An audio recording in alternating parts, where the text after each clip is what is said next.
Om Ajnanatimandasya Chanansana Shlakaya Chakshurmilitam Yena Tasmai Shigurave Namah Namam Vishnupadaya Krishna Pastaya Bhutale Shrimate Bhakti Vedanta Swami Tinamini Namaste Saraswati Devi Gauravani Pracharini Nirvishesha Sunyavadi Paskatyai Desatarani.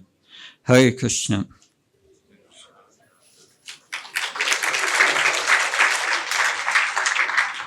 So we heard the story of Shrutakirti Prabhu when Prabhupada was flying from Los Angeles to Mexico.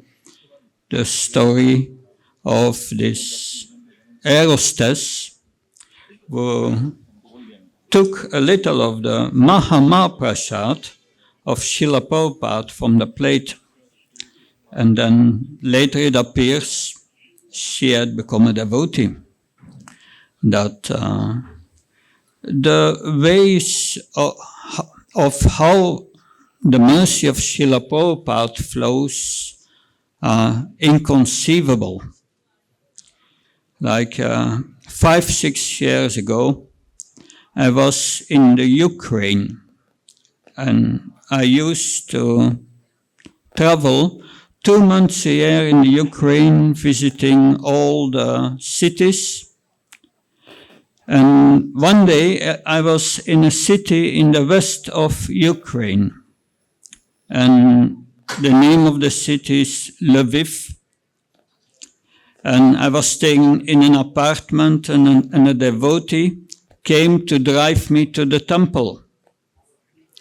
And the driver told me that he said to me, he was a new devotee, I'm the grandson of Professor Potovsky from Moscow. Srila Prabhupada has met Dr. Potovsky. And Dr. Potovsky said to Prabhupada, he was a so-called scholar in the Vedas, Hinduism, and he told to Prabhupada, Swamiji, after death everything is finished. But still, Prabhupada gave him the mercy, and his grandson became a devotee. So I was very amazed to hear that we heard also from Chandramalli Maharaj how Bhavananda had an interaction with Prabhupada, and it appeared from that Prabhupada was asked by Lord Krishna in the spiritual world to come to this material world. There is a lot of evidence that this is true. That one point I want to mention is that once a reporter asks Srila Prabhupada, what was the earliest time that you became Krishna conscious, that you remember you became Krishna conscious?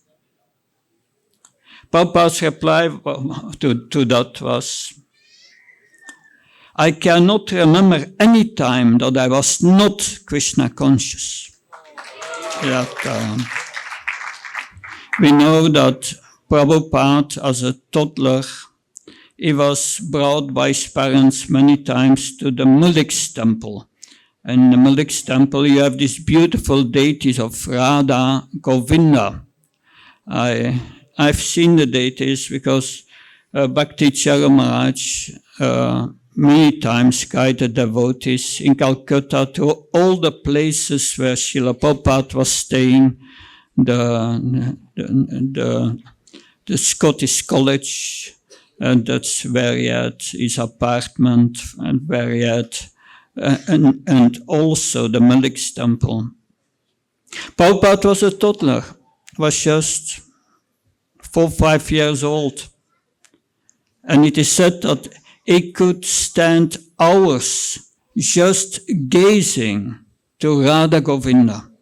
Just standing there, gazing to the deities. Which child of 4 or 5 years does that? It's amazing that also Prabhupada's extraordinary position is shown in many ways.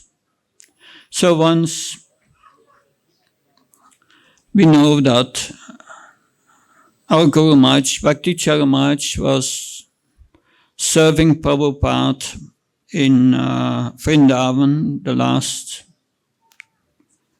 he was the last servant or permanent servant. And in August 1977, Prabhupada became very sick.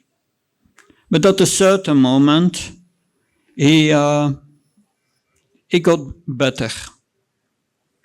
And he decided to go to America. But the flight to America was first a flight to London. So he was flying to London, and Guru Maharaj was staying in Vrindavan at that time. But when he arrived in London, he became again very, very sick. And we can see that there are these videos where Prabhupada at the Bhaktivinoda Manor in London is brought down on a palanquin and is taking darshan of the deities with big glasses. But mostly he was in bed. And one devotee asked Srila Prabhupada, "Prabhupada, are you suffering?" And Prabhupada replied, "I do not feel anything." So that is the Mahabharavat. His consciousness is not in the body. That we feel our pain and our so-called happiness are experienced in the mind. But we are not the mind. This shows Prabhupada was on the transcendental platform. So yes, these are just a few stories or points I can make on Srila Prabhupada's position. So thank you very much. Srila Prabhupada ki His Holiness Bhakti Prabhava Swami Maharaj ki jai.